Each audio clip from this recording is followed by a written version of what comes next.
Yeah. This is your town, Daniel Seguin. Daniel Seguin, the communications director of the city of Taylor. Welcome on a Tuesday. Thank you for Taylor Roundup. We were having an exciting conversation about the Camino Real in here, and Daniel was enlightening us with his lack of knowledge of that event. You know, it's one of those things that I think a lot of folks probably pass by those El Camino Real signs on the highway every once in a while and don't think to go and look it up. And it's not something that I learned about in my 3 Texas history courses that I took, which is mind-boggling. Okay, now look, I'm gonna take a quiz here with you two and see. I bet you're the type of Jay. Is that somebody shooting at us through the window, or do you drop your phone?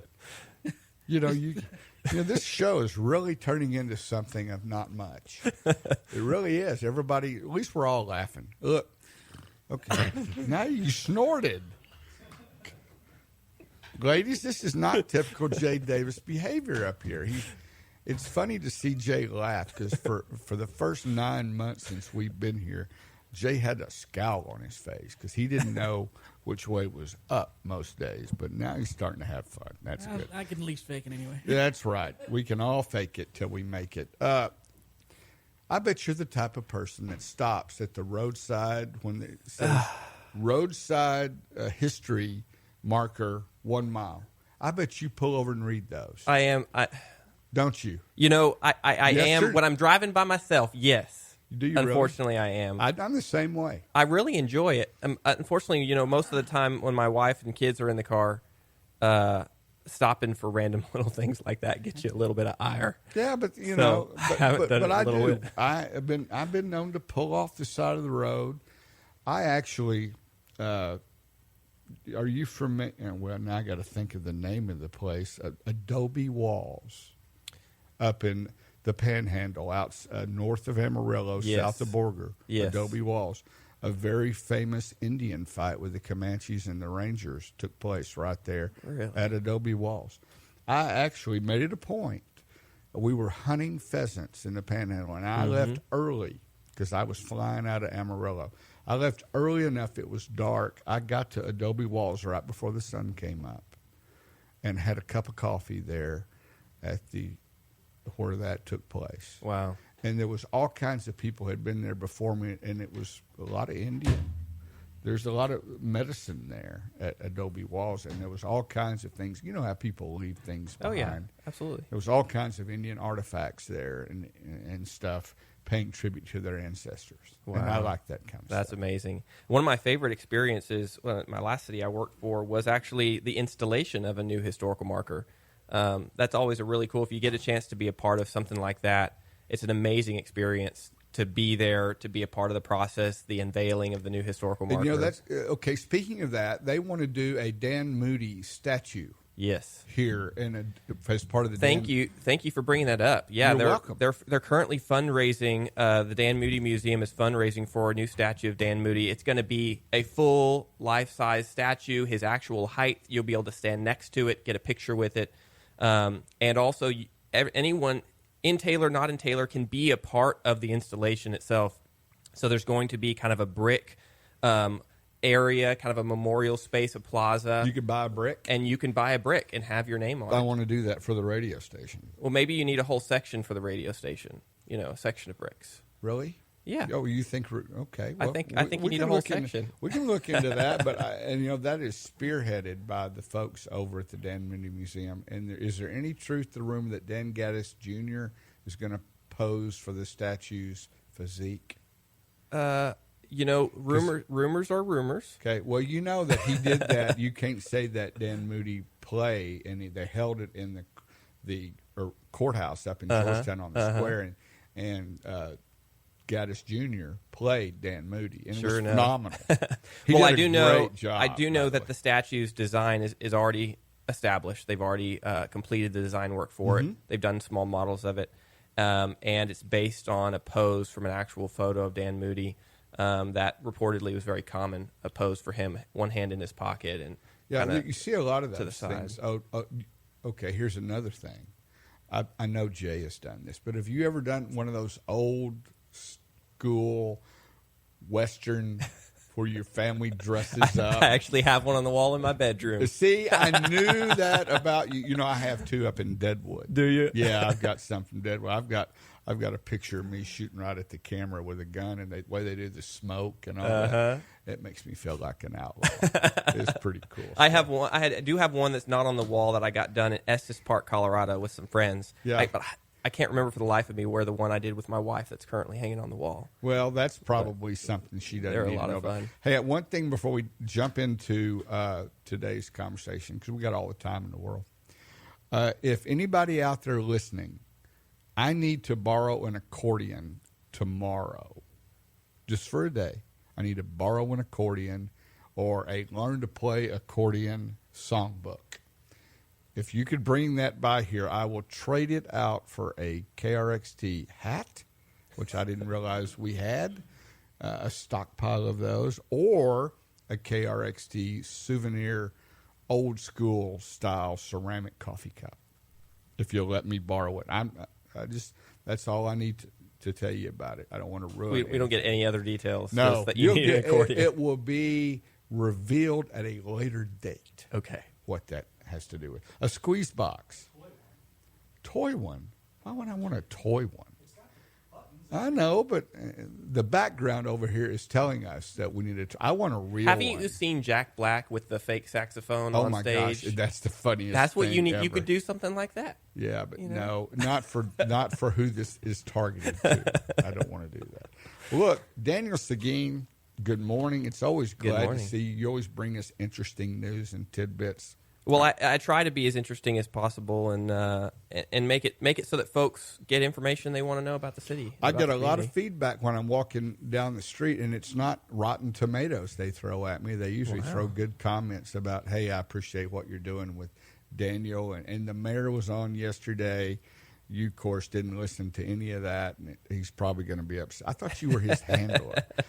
No, Mayor Areola is an interesting guy.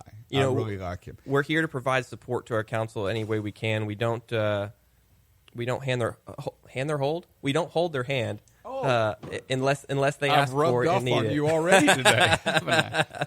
He was a submariner. Yes. Yeah, and I would very much be interested to hear what that life was like. Well, maybe there needs to be a whole episode about that. Yeah, I think there should. whole I'd conversation. very much like to see that now. And we also have our newest council member is a Marine. He's a jarhead. Greg Retton. That's what they call Marines, a jarhead, right? Of course they are.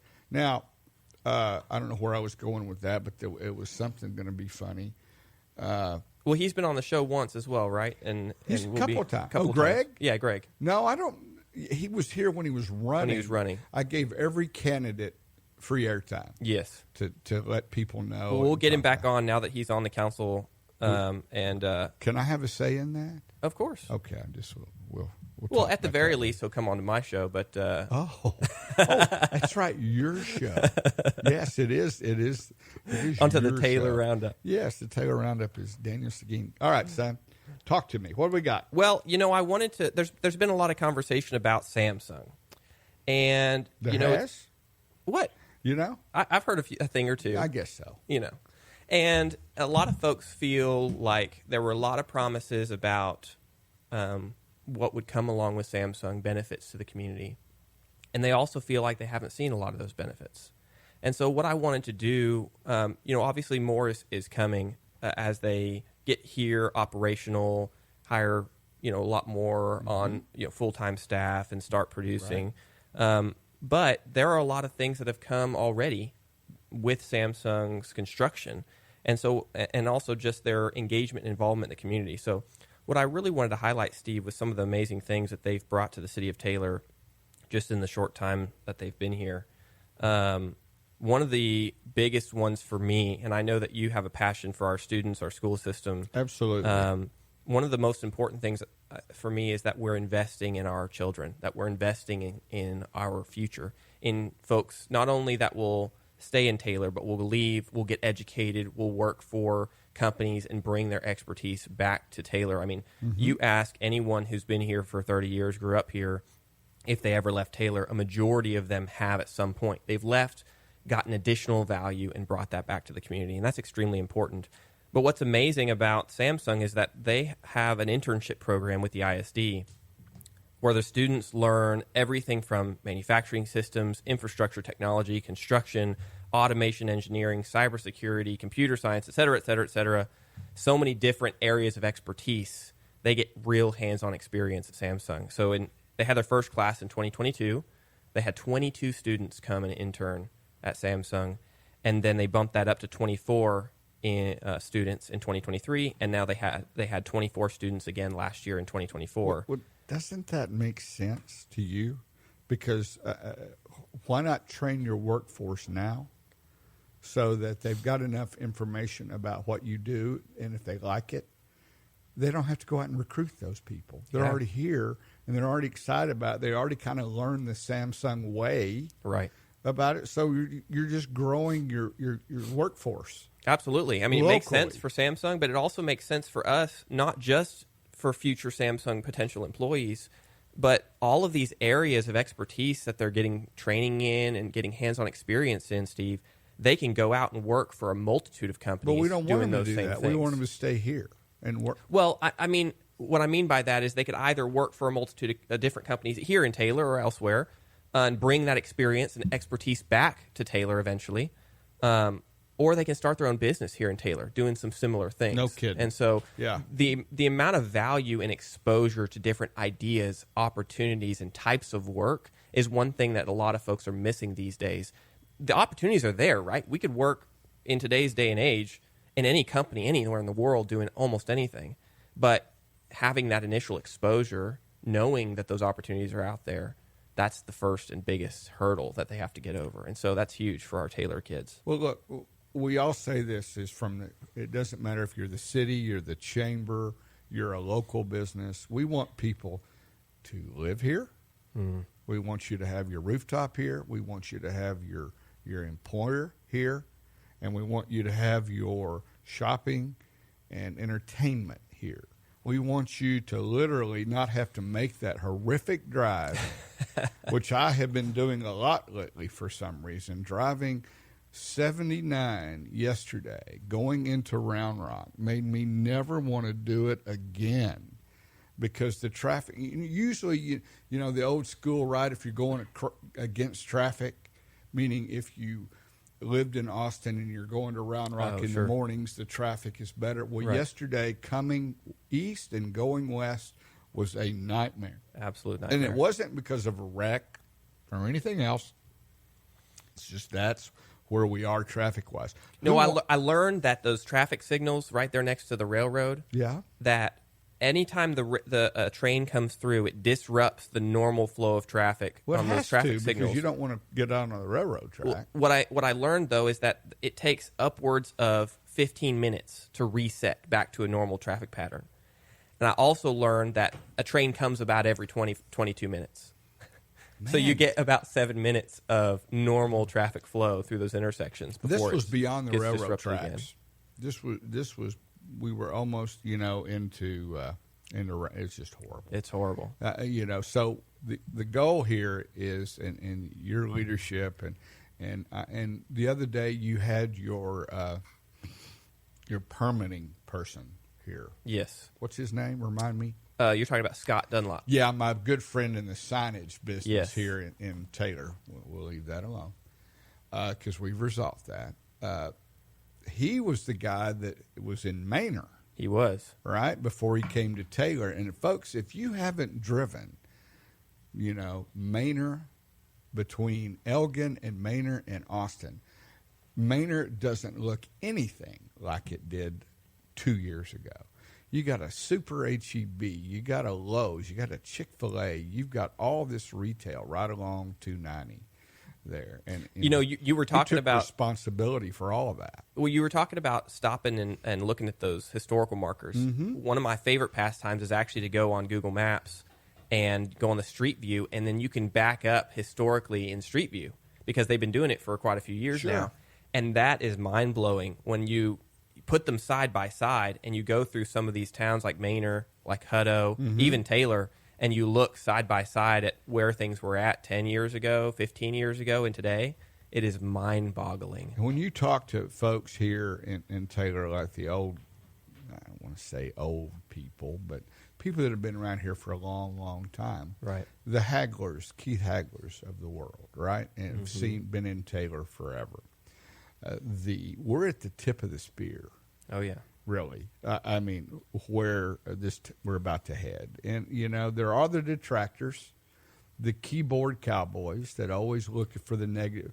We call them cave people back in the day. Citizens against virtually everything. Yes. Right? You're gonna see the results. Ben White, the economic development director, and I were talking 2 days ago. This doesn't change overnight. You don't get a company like Steel, for example, the new metal manufacturing company coming to town. That doesn't happen. People don't go, gosh, I think I'll expand my plant. Where am I going to go today? In a week. That takes years of planning. Well, and they also don't just throw a dart at the map and say, well, that looks like a good spot, right? They have to be convinced. They're within this global economy, they've got millions of options for where they could go. So why Taylor, right? Hey, do you know, did the legislature kill that bill about transparency that was really going to hamper economic development? Did that bill pass? Do you know? I haven't seen a final update on that. That's a great question. We need to look in to see if that, because folks, look, the reason why some of this stuff is done behind closed doors in a good old boy meeting type scenario is because you don't want another city like Cedar Park stealing your business, right? You want the economic impact here, not there. So you got to keep things a little close to the vest, and give them an ubiquitous name. That's a big word for me, Jay Davis, and I even said it correctly. You want to play your cards close to your chest because you don't want somebody else coming in and taking away your opportunity because they're few and far between. Well, and I think it's a symptom of the erosion of trust that we've had with our local government over the last few decades. That's been happening a little at a time, and so the hard part is, and with these kind of situations, we have to trust our city council members that they're looking out for the best interest of the community, that they're not looking out for their own interest or for the interest of others. And so that's why this election, early voting ends today, but the other 20 people that will vote on Saturday makes a difference. Right. Okay. That, and you've seen a almost total change over at our city council, right, in the last 2 years, year and a half, really.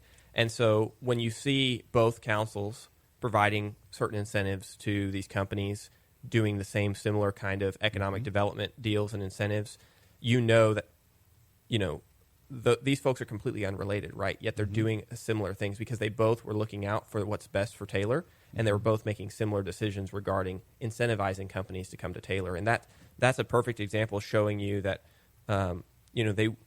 that they weren't necessarily acting in their own self-interest, but looking out for what is for the best interest of Taylor, what companies should come to town, and what is it going to take to get them here. And you're not thinking about what are we going to do this October. We're talking about 10 years from now. Yes. What's the infrastructure needs? What's the traffic flow patterns? What's the rooftop fire police? We have and I never understood this event, but we have a city's got a new piece of fire equipment this Saturday. Look at me reading ahead, right? And it's called a push-in. Push-in, and they act literally... Not a pushover. Not a pushover, not a push-up, which is a delicious orangey confectionery ice cream that we used to eat with a little stick, right, for summer. Push in a new fire truck because, look, let's face it, we need the equipment. But you're calling on all people that are interested in touching a fire truck to help roll it into the station. Yes. That's a big, heavy truck. We're going to need a lot of muscle. Are you going? I'm going to be there. You will? I will. Saturday. Saturday. What time?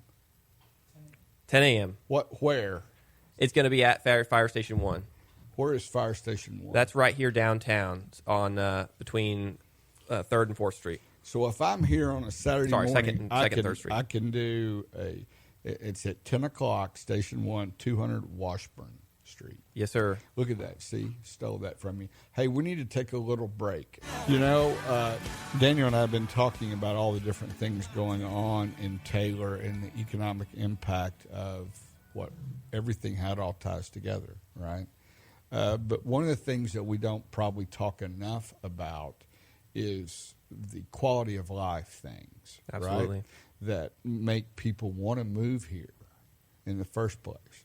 And by the way, thanks to all you folks that like to text me while I'm on the air to try to get me off my game. I'm already off my game to start with. You don't need to text me to help out.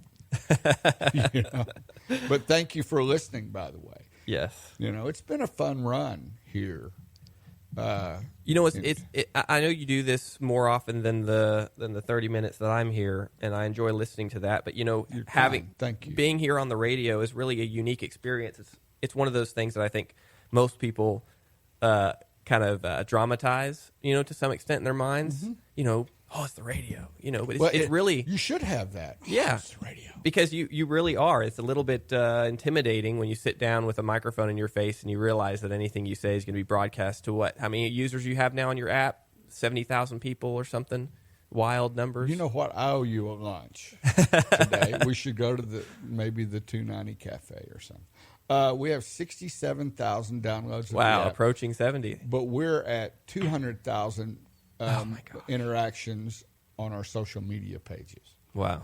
And that's just not me blowing smoke up your skirt. That's amazing. I can document that. That's something to be really proud of. You know, especially these days when social media is so saturated, it's hard for someone to try and build an audience online that they haven't had before. Here's the thing about it. You know, we have relationships with the city of Rockdale and Taylor and Thorndale and Thrall and all of that. We also have relationships with all the law enforcement branches that we come in contact with. Paul Leal was just here Monday.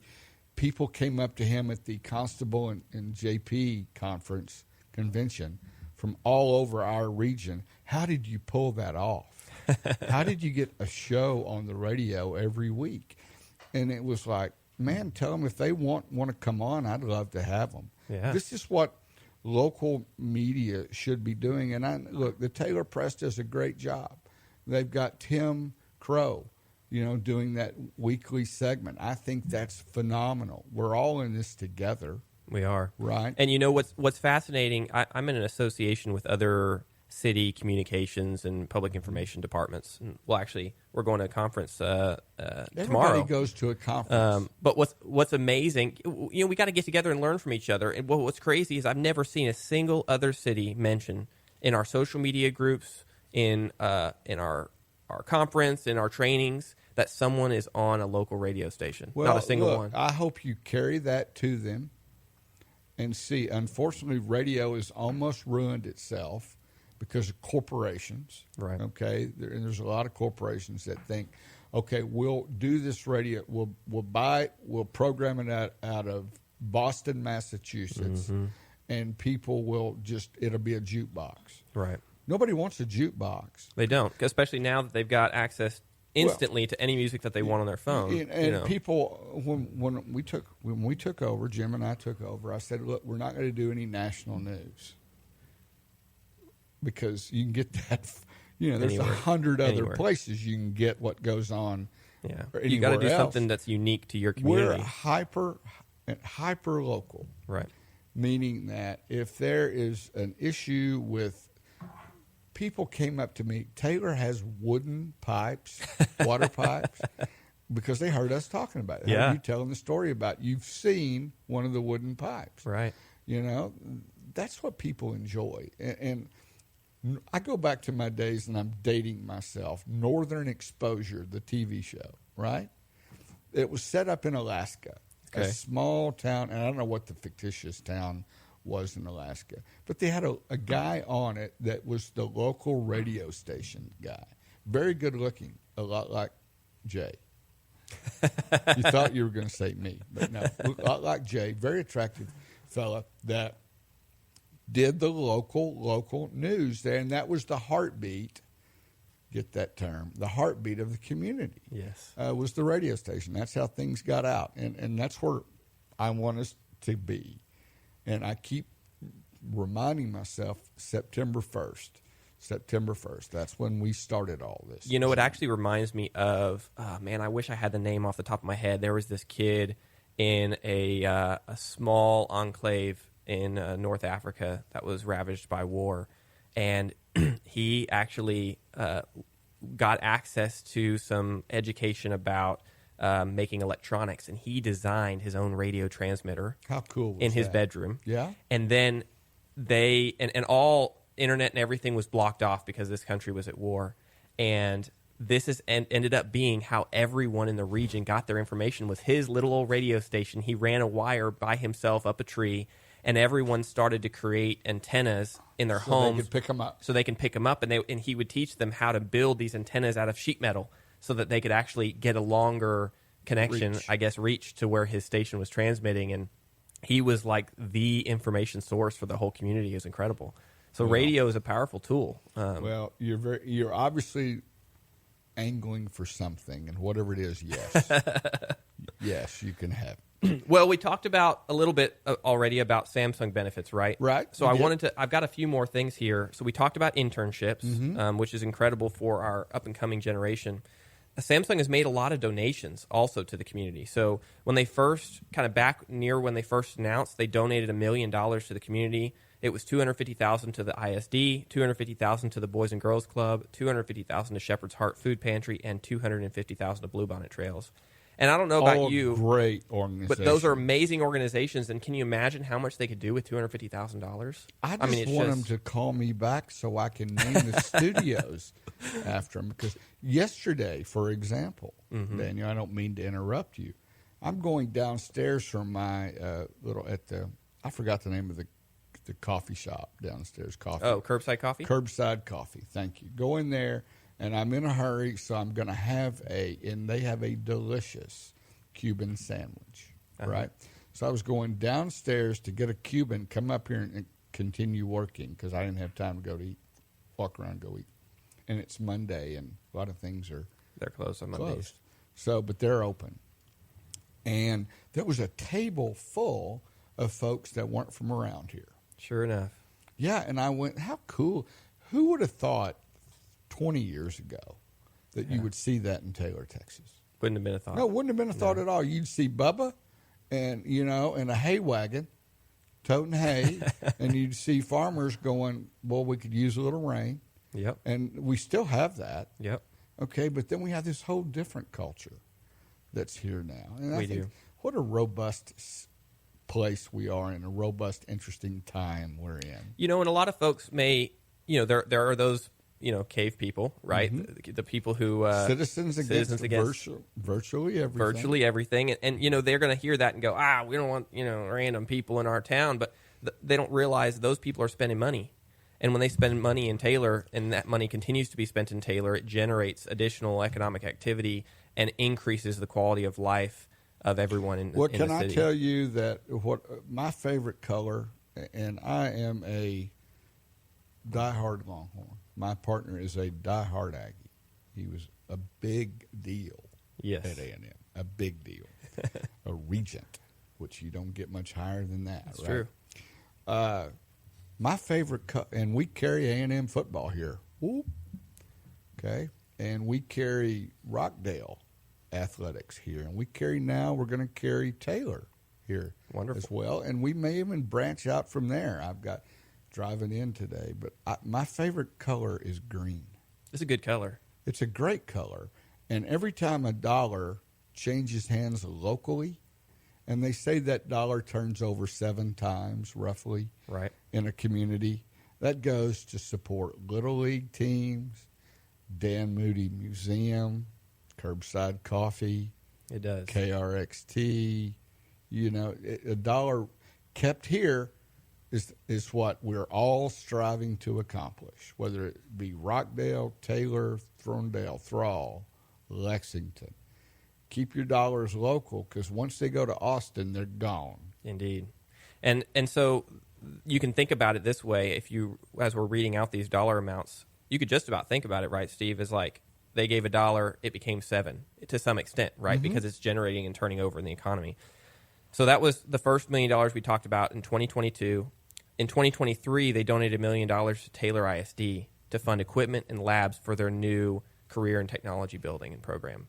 And that superintendent, Garcia, she makes me smile. She is a go-getter. Absolutely. You know, it really gets exciting when I see in our communities people in leadership, especially at our school district, that are forward-thinking, that have new ideas, and are bringing change and innovation, because that's what our small towns need. We need something new and fresh. Other organizations they've given to since 2022 up to $3.5 million. I don't have a full list, but it's just the sheer volume of funds that they've donated to our local communities is incredible. They sponsored the Texas Mamma Jamma Ride multiple years. They sponsored the T8 Foundation Purse Bingo, which if you haven't been yet, I hear is absolutely incredible. Did you just mention, I just zoned out for a moment because I keep thinking about maybe I should change my tactic. Maybe they could donate to me to name the studio, and it would be a 365-day-a-year donation. I'm going to work on that angle, Jay Davis.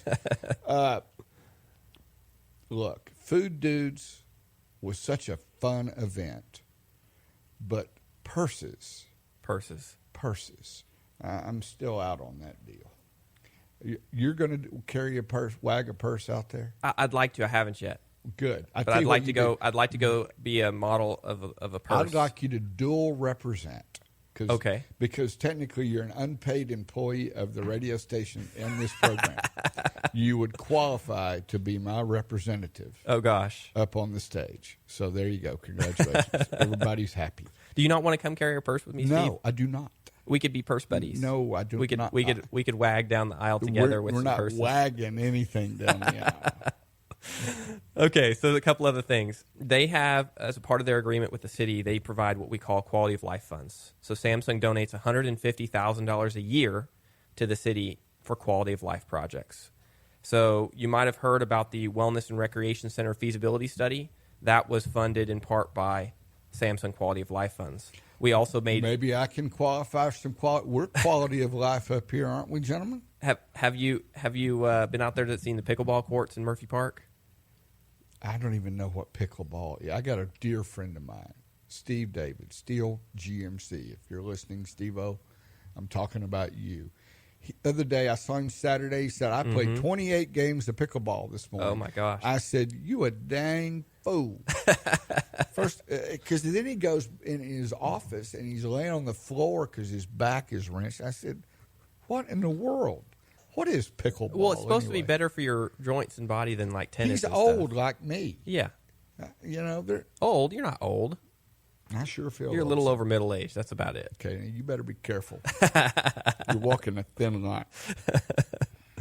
Okay, so the pickleball courts. So those additions at the pickleball courts were paid in a huge part from Samsung Quality of Life funds. Memorial Track. We recently celebrated the resurfacing of Memorial Track. That was paid for in huge part by the Samsung Quality of Life funds. And then you mentioned talking about all the programming we have over the summer. That's coming up. We'll get to that soon. But our program, our recreation coordinator and programming was funded and started because we had Samsung Quality of Life funds. So without those, we wouldn't have been able to have all these programmings in our parks department that we have today. All we would essentially have is tournaments up at Taylor Regional Park, and that's it. Tyler does a great job, a whole lot of good with a whole lot less than he needs. He needs more. They do. He's just good people. Yes. Tyler's a sharp egg. We're lucky that we have him. And the last thing on that Quality of Life funds is this coming year it's been allocated for our sesquicentennial celebration. So we're really excited about that. We're celebrating the 150th year of the city of Taylor in 2026. Well, that brings me to a PSA that I need to talk to. And by the way, the power of radio, this tickles me to death. I just got a text from Charles Starr. We were talking about him earlier before you guys came on with the Mark ride. And he says people are calling him all over saying I wanted him to call. So, I mean, to hear that kind of thing, that's phenomenal, the power of what we do. But if you have anything to do, any memorabilia, and Coy Belusic, this is pointed at you too, from the old original radio station that was here, we'd love to have that and curate that here at this radio station, our studios here, and put it out in our lobby to kind of remember that we are the newest but not the first. Yes. Do you remember what the radio studios. call sign was of that one? Oh, no, KTEM, something like that. Is that right? What is it? The station here in Taylor? Yeah. KTAE. KTAE. I knew it had KTAE. There was some funny stories that happened. There was color TV on the radio and just all kind of shenanigans. That, radio used to be, right, you didn't have computers and all that stuff. The bands would actually come in and perform live. In person. I have seen schedules. I worked at KWTX in Waco, and the programming changed every 15 minutes. So they had massive studios. They'd bring in Tommy Dorsey, and all the big bands, swing bands, came through here and performed live on the air in Taylor. Those are just some cool things that we're trying to bring back a lot of. Absolutely. Because we've done live performances in the studio. Have you really? Yeah. Wow. With Kenny Schnebley's show, New Texas Troubadours, on Saturdays from, when is that, Jay? 2 to 6? Isn't that it? I think so. 4 hours. 2 to 6. Kenny brings in local Texas. Your fingers are smoking over there. Is there an emergency? I need to duck and cover? There is not an emergency. I'm trying to remember something. Okay. Well, I'll just keep yapping on, Jay, because his fingers are flying. I can't text that. And Jay's on his phone. Are you on your phone? No. You and I are. Maybe you should do this show. Because they're too busy on their phones. But if you have memorabilia, something from that era here, we'd love to acquire that from you to display it here to promote. That would be wonderful. The history of media in Taylor. Yeah, and one thing for folks to keep in mind as we approach the sesquicentennial celebration, 150 years of Taylor, is that we're going to be looking to partner with other organizations to host their own celebrations, their own events, and tie everything in together to sesquicentennial and really make next year a community-wide. Is there planning on that going on already? Planning is going on that already. We actually, Ruby Fisher in the Main Street Department is the one spearheading it. Oh, Ruby, who owes me a check for the sign. Hey, Ruby, I'd like to be a part of your meetings. There we go. We are the only 24-hour, 7-day-a-week media here in Taylor. Yes. Be nice to be included. Absolutely. Yeah, she's working on putting together a committee. City Council will be involved in approving that, but a committee of folks to help plan it, and then also a separate group to help actually do the work. And so, okay, well, I don't want to be in the do the work group. I'd like to be in the promote the work group. Okay, if that's okay. Well, that's part of doing the work. Because I am, I'm a proud new member of the Rockdale Fair Association. Oh, wonderful! Yeah, thank you very much. Are you also in the think about and plan for and promote the work, or are you doing the work pretty there? much, they told me, you better be a worker. Oh, boy. I said, well, I'm a doer. I'm a doer. Well, some of the other things, sales and use tax was the biggest impact that Samsung has brought to the community. How much have they impacted that? What's that number before they even get started? Well, that's the biggest piece. So we can't specify exactly how much, but I can give you the general sales tax numbers, and you can kind of gather. All right. So before Samsung came and started construction back 21, 22, our sales tax numbers that year and before hovered around $5 to $7 million a year. And sales tax. In sales tax that we brought into the community. So that's 8.25% is what you're charged in sales tax. 2 cents comes to the city. 2 cents comes back. Yes. Okay. A quarter, or a half cent, I should say, of those 2 cents goes to reduce how much property taxes are paid in the community. Mm-hmm. So your property tax bill, the average person, I think the last time I looked at it, or last year, the average homeowner saves around $600 a year because sales tax was so high over the last 2 years, which was great. So In 2022 to 2023, we received $23 million in sales and use tax, Steve. Say that again? In 22-23, we received $23 million. So we went from $7 million in sales tax receipts to $23 million in sales tax receipts. That's a significant number. That's a little bit different. That's a little huge. The next year, it went up to $28 million in sales tax receipts. So if you can imagine, that's, $15 million difference the first year. That's a $21 million difference the second year. So that's an incredible amount of funds that we've brought into the community.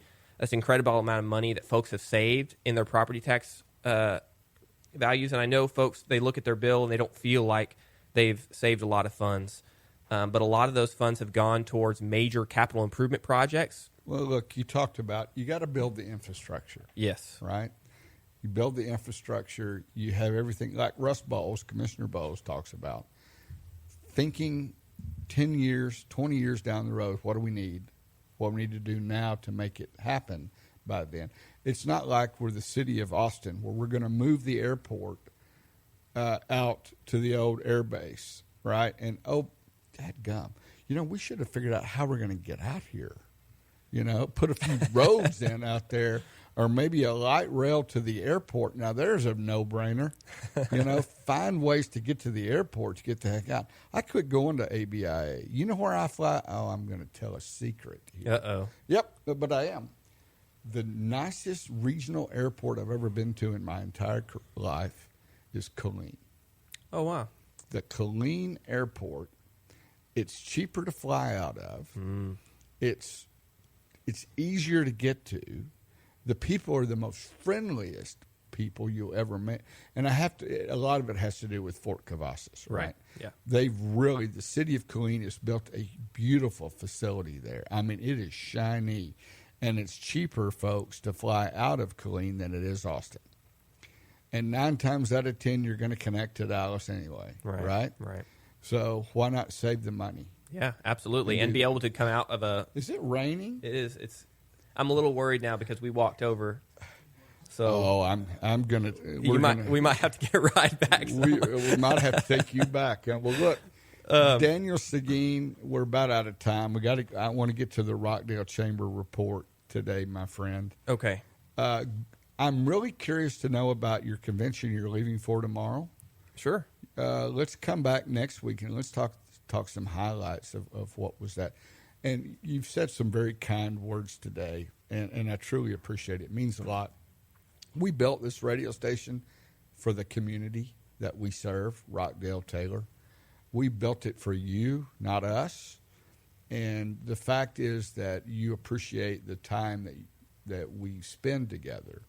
It means a great deal to me because I do think and we've not even a year yet. We haven't even had our first year anniversary, and the impact that I have seen that this station is unlike anything I've ever experienced in my career.